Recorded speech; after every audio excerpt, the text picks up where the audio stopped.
Everything is on the table. Leaders of the Green Bay Area Public School District have made it clear a change to clear backpacks is only the first step in looking at enhancing school safety. Backpacks are not the only solution. What they do is help minimize the risk. Clear backpacks are a predictable change in this situation, according to Mo Kennedy, Executive Director for the National Association of School Resource Officers. It seems to be when that happens, more kind of reaction or a response to, a bad thing that's happened. In other words, we found a gun on campus. I'm not seeing schools that initiate that it wind up being a long-term solution for a lot of reasons. One of those reasons, Kennedy says, is because there hasn't been much proof there's a big difference in clear backpacks versus traditional ones. When you start thinking about the items that a student might put in their backpack, gym clothes, a number of books, whatever it is, then it becomes pretty easy to once again hide a weapon in there. Fox 11 couldn't find any other school district in Wisconsin with a clear backpack policy. Elsewhere, they are more common, especially in Texas. And we consider it an enhancement, not a policy. Kimberly Simpson is the Chief of Communications for Lancaster Independent School District just south of downtown Dallas. It implemented the clear backpack policy ahead of the 22-23 school year. As far as implementation and transitioning to it, it has went very well for us. And, we've seen a lot of different school districts take that approach. Simpson says at about the same time as the backpack change, the district also invested in a weapon detection system for entry points at each school campus and also adopted a no hoodie policy. So why have the clear backpacks if you have the weapons detection system? It's just an added layer of security. It's an added layer of safety and security. I think that when schools were originally built, they weren't built to prevent guns. She says students and the community bought into the changes early, and there's been no major security or safety issues since. We have a flawless system that our students are used to. They come in, we have trained our staff. They are literally at every entry point. When we have games, they are there. Football, baseball, basketball. In Wisconsin, weapon detection systems are much less prevalent. I can only find one or two school districts in the whole state that have weapons detection systems. Does that surprise you hearing that? Yes.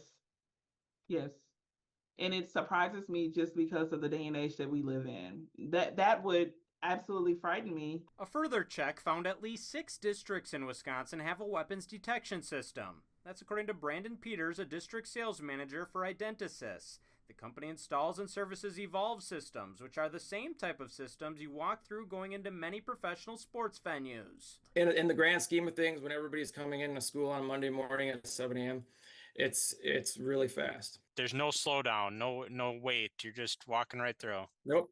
Free flow. Walk in with your best friend, with your teacher, with your parent. And so it's not a single file. It's literally as fast as it can go. And then there's cameras on the unit, so it gives an image of the person walking through it. Actually, a GIF moving image, where then the box appears on the chest, lower cavity, wherever that weapon or potential threat would be. Peter says a single lane can check about 2,000 people an hour. Dual lanes about 4,000. They were really designed for high volume, high input attendees, mass events. He says 1 to 2 people typically staff the technology. One person waving people through, another for a resolution area, where a search of bags can be done if a potential threat is detected. Peter says that occurs for about 6 to 8% of people walking through. Now, for the big question. What is the cost? Peter says subscriptions are typically for 4 years at $21,000 per year per single lane system, or $26,000 a year for a dual lane system. That's going to cover everything. That's going to cover the support. That's going to cover the software. It's going to cover everything you need to be up and running. All you need is a standard outlet, 110, 120 outlet on a wall, and there's no integration to the school's infrastructure. So if Green Bay Public Schools subscribe to have one single lane system at each of its 40 school buildings, the annual cost would be about $840,000. If it just wanted them at the 4 high schools and 5 middle schools, the annual cost would be about $189,000. That's a lot, but how much is a funeral, right? Yep. Is that doable though in the grand scheme of your budget? I think we would have to figure it out. I think we would have to figure it out. If that's a direction the board wants to go in, we write grants, we ask for donations. I agree with President Lyerly that we can't let costs keep us from doing something. Investing in weapon detection systems isn't a foolproof plan despite success experienced in schools like the ones in Lancaster, Texas.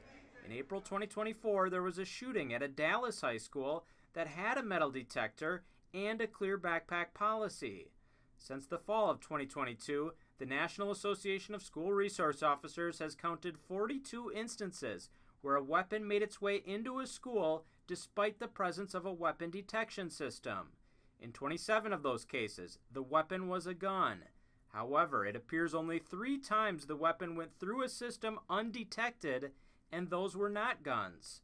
In at least 10 of the 42 situations, the weapon made its way into the school through a secondary door being opened. All schools have a number of perimeter doors, some more than others.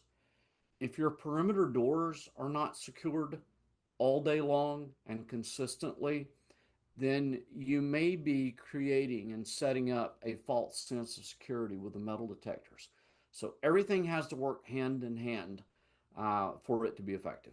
Kennedy says he applauds a district anytime steps are taken to try to create a safer school environment. We wanted to check with the Brown County Taxpayers Association to get its thoughts on potentially adding a weapons detection system.